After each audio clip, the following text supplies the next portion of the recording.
Dakika 90 za mchezo kati ya Simba Sports Club dhidi ya Mbeya City zimetamatika kwenye uwanja wa Meja Jenerali Samuyo. Moja mchezo ambao ulikuwa na burudani za kutosha mondani, lakini huenda mchezo huo umenogeshwa zaidi na jina la Mohamed Bajaber, kiungo mshambuliaji huyu kutokea kule nchini Kenya. Ameamua kuyafanya maajabu bwana. Pasi yake ya kwanza tu mnamo dakika za mwisho kabisa za mchezo kati ya dhidi ya Mbeya City, anatia chuma ya kwanza. Yaani anaingia na kutia chuma. Niko na mwenzangu Hassan Saddam, tunaenda kuzitazama dakika 90 kwa kina zaidi na yale ambayo yametokea uwanjani. Kumbuka kulikuwa na kadi nyekundu hata kabla ya dakika 20 kufika kuna kadi moja nyekundu, kuna kadi nyekundu ilitokea katika mchezo huo. Wangi wanasema ya kwamba huenda tumerudi tena zile zama za msimu uliotoka kumalizika, penalti pamoja na kadi nyekundu. Au ni mashabiki bwana. Sisi ngoja tutatazama yale ambayo tuyaona kiufundi zaidi katika mchezo huo uliopigwa Meja Jenerali Samuyo. Kwa vizuri Hassan Saddam? Niko vizuri kabisa na mshukuru Mwenyezi Mungu. Ilikuwa ni show ya ligi kuu ya NBC.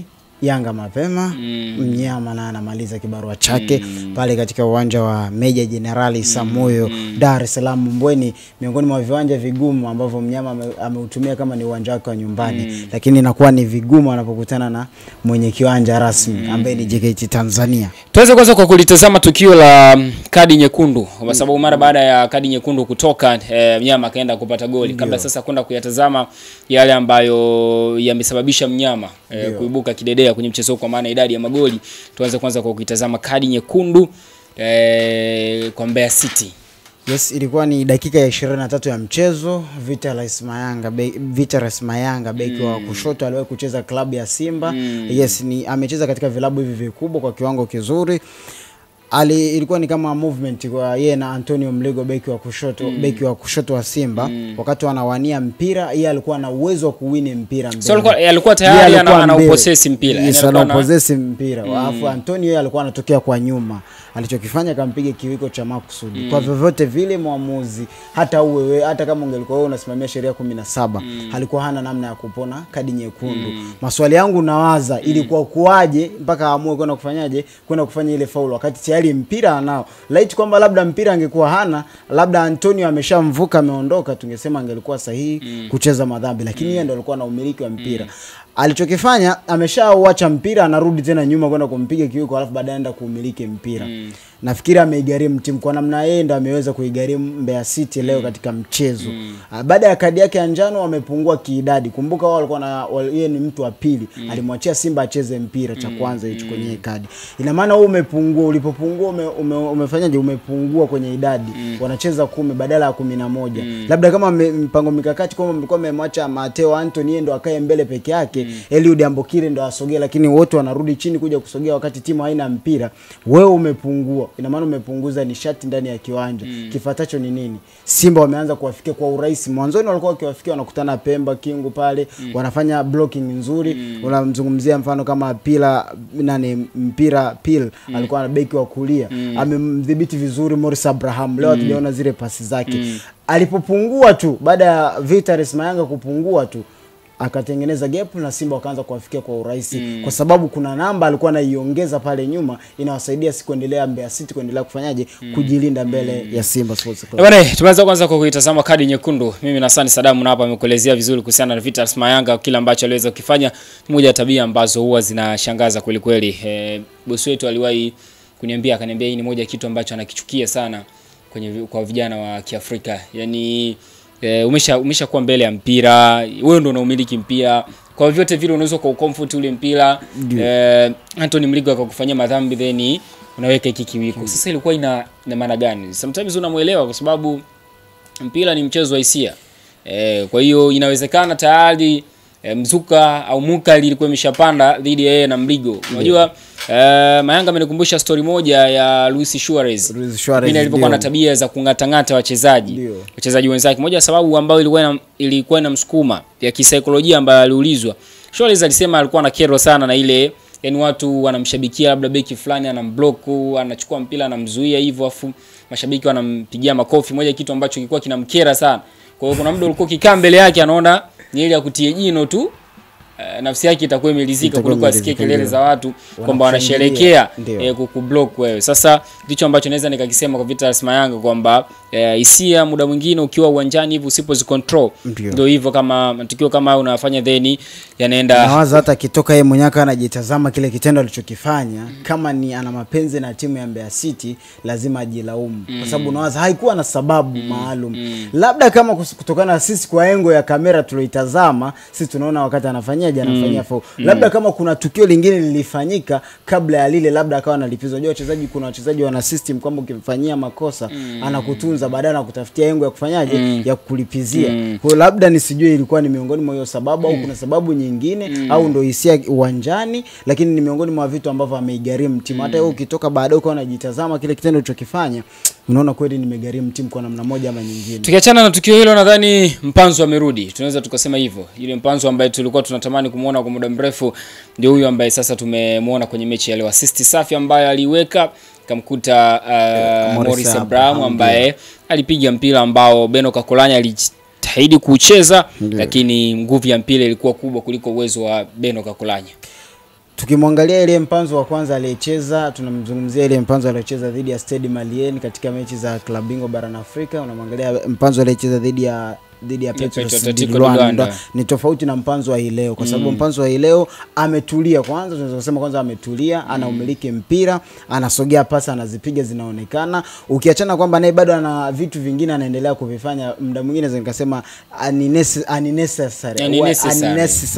Yani havina umuhimu uwanjani. Kuna vitu vingine anafanya kabisa huko ndani ya boxi, ana opt kuchenga au ana opt kufanya kitu kingine, wakati kuna watu tayari wamefanyaje, wametanua. Ni kazi yetu kuwekea pasi nzuri za kuifanya Simba kuipa magoli. Lakini ukimzungumzia ile Mpanzu kwa mechi ya leo dhidi ya Mbeya City, amecheza vizuri, utulivu wake umerudi, tunauona assist ya goli aliyoitoa kwa Morris Abraham. Lakini bado kuna nyingine aliweza kutengeneza na nyingine katika dakika 90 alizocheza. Kwa leo mimi kuzimaliza 90. Yes, kwa dakika alizocheza naweza nikazungumza kwamba Elie Mpanzu wana Simba akiendelea hivi, maana taratibu tusema gradual change from simple to complex.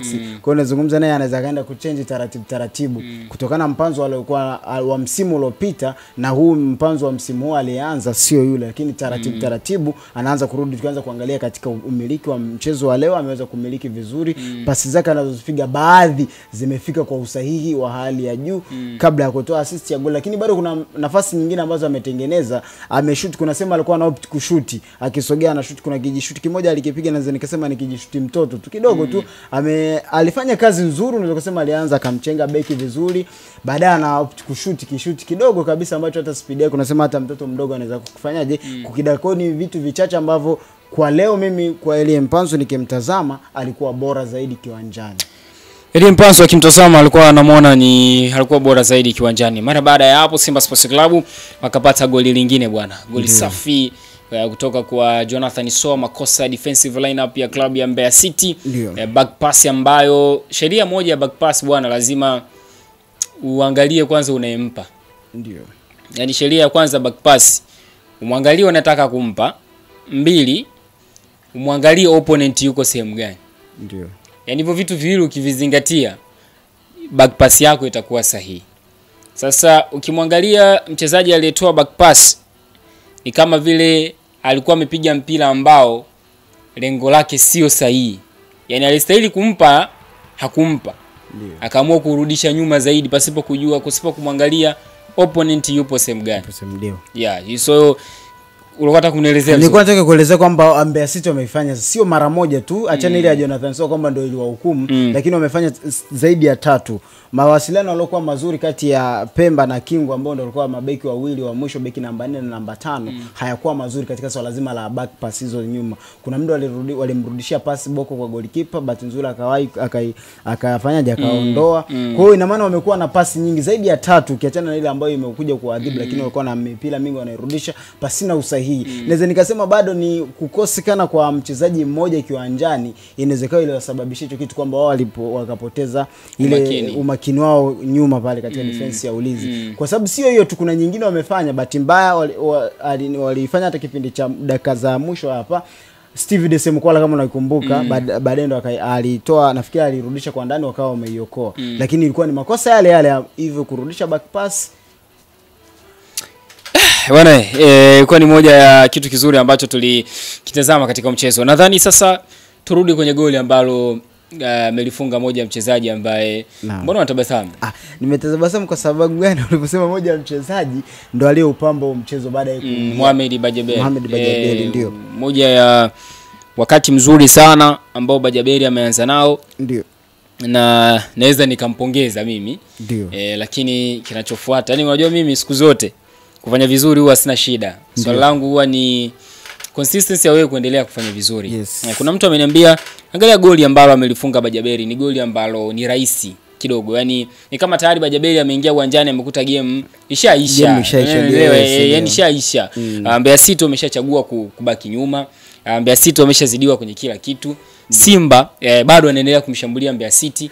Ubora wa Simba walioanza nao from the beginning ni kama bado game iko mwanzoni, yani game iko mwishoni, lakini ukiangalia namna gani Simba walivyokuwa wanapambana ni kama vile bado game ndo inaanza. Kwa hiyo ile energy ya kuendelea kupambana kwa wachezaji wa Simba bado ilikuwa kubwa. Unajumlisha na low block waliochagua kuiweka Mbeya City, bado ukiweka na quality au ukilinganisha na quality ya wachezaji wa Simba, bado unaweza kusema Bajaberi yes amefunga, lakini tunatamani kumuona zaidi akianza hasa kwenye zile game ambazo zinaweza zikampa ushindani. Tunaweza kumuona kwa sababu kiangalia ni pasi ya Desemkwala tayari ni tambayari yuko yani yeye yuko na lango analitazama, niye kuchagua niweke Beno Kakolanya anaenda upande gani afu mimi nafanyaje naweka goli. Ni nafasi nzuri kwa ndio tunasema ile anaanza kupata game time akitoka kwenye majeruhi ya muda mrefu, ndio anaanza kuingia dakika 80 kama almost dakika 86 hivi.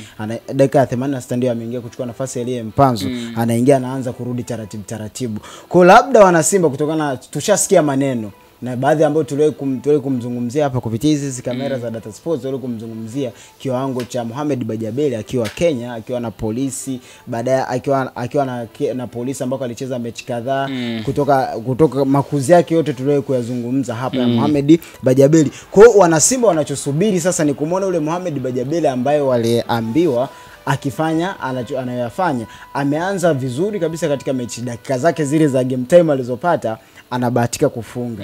Kwa hiyo tunaamini kama mwalimu Selemani Matola au labda mwalimu mwingine atakayekuja akimpenda akaendelea kumpa nafasi, tuendelee kumuona. Lakini matumaini ya wana Simba, ukiona zile furaha wakati wanamshangilia anaingia na baada ya kufunga, wanatamani waendelee, na yeye kama mchezaji anatamani zile kelele aendelee kuzisikia za mashabiki wakifanyaje, wakimshangilia. Ili wamshangilie anatakiwa kuendelea kufanya vizuri. Leo amefunga, anaanza kuwapa watu matumaini. Kumbe ni mchezaji.